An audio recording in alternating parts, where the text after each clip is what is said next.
plàstic a l'escola? Jo crec que el que podríem fer és fer més dies de residu zero i als minuts fer-los com a un teatre per explicar millor què és el residu zero i que ho entenguen. Com li està afectant el plàstic a l'escola?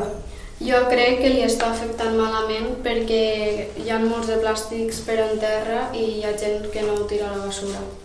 Per què a la gent se li fa més fàcil portar plàstic que carmanyola? Perquè, jo trobo que és perquè hi ha gent que, si portes tupper, quan ja te menges l'esmorzar, lo tens que portar a la mà i en el plàstic te ho menges i ja ho tires a la basura i no tens que portar res. Llavors hi ha gent que se li fa més pesat portar tupper i portar plàstic.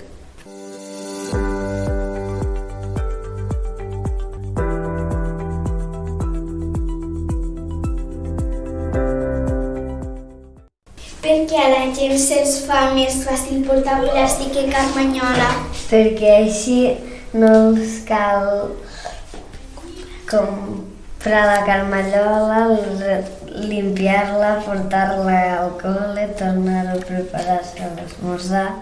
Què podries fer per a que no entres plàstic a l'escola? Ficar cartells per a fer publicitat que el divendres no hem de portar plàstic a l'hora del pati.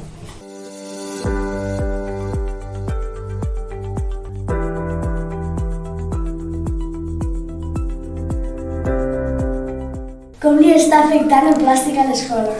Que els mestres i els xiquets que estan encarregats de recollir el plàstic tenen més feina.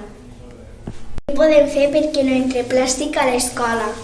Que els professors a les classes tinguen com un paper i que la gent vagi ficant cada dia com ha portat l'esmorzar, si en plàstic, en carmanyola o en quin envoltori.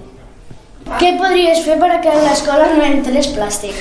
Jo faria que la gent portés carmanyola.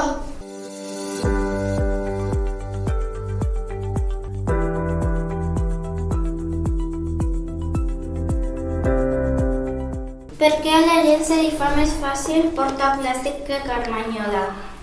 Perquè jo crec que no se volen gastar diners i que els seus xiquets portin un pes dins de la seva motxilla. Perquè la carmanyola és més cara. Com li està afectant el plàstic a l'escola? Que per el plàstic els nens lo tiren, no a la papelera, i s'embruta l'escola.